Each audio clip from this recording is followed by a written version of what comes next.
Over thinking ആണ്, അല്ലെങ്കിൽ depression വരുന്നു എന്നൊക്കെ പറഞ്ഞിട്ടൊക്കെ ഇതൊക്കെ കുറെ പുതിയ വേർഡ്സ് ഒക്കെ വരുന്നുണ്ടല്ലോ.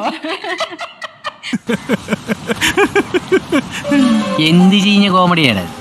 നമസ്കാരം, എൻ്റെ പേര് ഡോക്ടർ ഗായത്രി മേനൻ. ഞാനൊരു RCA രജിസ്റ്റേർഡ് ആയിട്ടുള്ള ക്ലിനിക്കൽ സൈക്കോളജിസ്റ്റാണ്.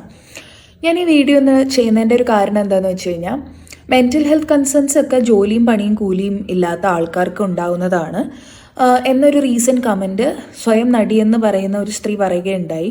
എനിക്ക് അവരുടെ പേരറിയില്ല. അപ്പോൾ ഓവർ തിങ്കിങ് ആണ്, അല്ലെങ്കിൽ ഡിപ്രഷൻ വരുന്നു എന്നൊക്കെ പറഞ്ഞിട്ടൊക്കെ ഇതൊക്കെ കുറെ പുതിയ വേർഡ്സ് ഒക്കെ വരുന്നുണ്ടല്ലോ.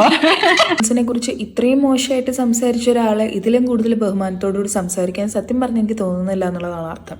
ഇന്ന് 2 റീസൺസ് ഞാൻ എൻ്റെ ഫ്രസ്ട്രേഷന് എക്സ്പ്ലെയിൻ ചെയ്തു തരാം. ഒന്നെന്ന് പറയുന്നത്, മെൻ്റൽ ഹെൽത്ത് എന്ന് പറഞ്ഞൊരു സാധനം എക്സിസ്റ്റ് ചെയ്യുന്നില്ല എന്ന രീതിയിലുള്ള ഓൾറെഡി ഒരുപാട് രീതിയിലുള്ള ഡിസ്കഷൻസ് നടക്കുന്ന ഒരു സമൂഹത്തിൽ ഇവർ ഒരു സോ കോൾ സെലിബ്രിറ്റി സ്റ്റേറ്റസ് പൊസിഷനിലിരുന്ന് ഇങ്ങനെയുള്ള അബദ്ധങ്ങൾ വളരെ ചിരിച്ച് ആഹ്ലാദിച്ച് സംസാരിക്കുമ്പോൾ അതിനുവേണ്ടി അഹോരാത്രം പണിയെടുക്കുന്ന ഒരു ഗ്രൂപ്പ് ഓഫ് സൈക്കോളജിസ്റ്റുകൾക്കും സൈക്യാട്രിസ്റ്റുകൾക്കും സോഷ്യൽ വർക്കേഴ്സിനും നേരെയുള്ള പുച്ഛമായിട്ടാണ് എനിക്ക് തോന്നുന്നത്.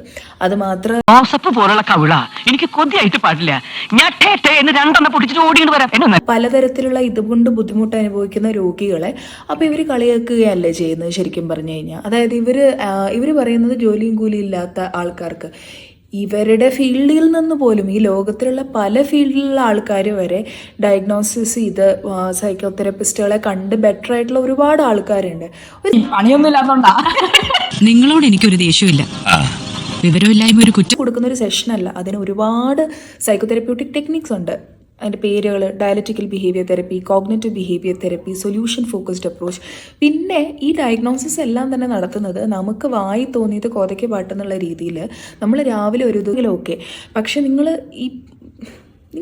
വായിച്ച് ഇതിനെക്കുറിച്ചൊരു അറിവുണ്ടാക്കി ആൾക്കാരോട് സോറി പറഞ്ഞില്ലെങ്കിൽ ചിലപ്പോൾ strict legal action can be taken against U.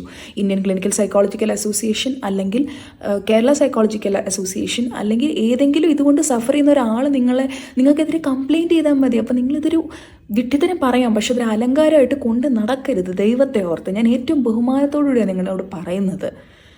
Please, mental health matters, mental health do exist, concerns do exist. Already അതിൻ്റെ സ്റ്റിഗ്മ കാരണം ആൾക്കാർ സൈക്കോളജിസ്റ്റുകളെയും സൈക്കോതെറാപ്പിസ്റ്റുകളെയും കാണാൻ പോകുന്നില്ല പേടിച്ചിട്ട്. സൂയിസൈഡൽ റേറ്റ്സ് കൂടുന്നുണ്ട്. പോസ്റ്റ്മോർട്ടം ഡിപ്രഷൻ കേട്ടിട്ടില്ലേ? OCD കേട്ടിട്ടില്ലേ? ആങ്സൈറ്റി കേട്ടിട്ടില്ലേ? സ്കിസോഫ്രീനിയ കേട്ടിട്ടില്ലേ? ആൽക്കഹോൾ ഡിപ്പെൻഡൻസ് കേട്ടിട്ടില്ലേ? നിങ്ങൾ എന്തെങ്കിലും കേട്ടിട്ടുണ്ടോ? Doctor Gayathri Menon, clinical psychologist, doctor Gayathri's wellness space.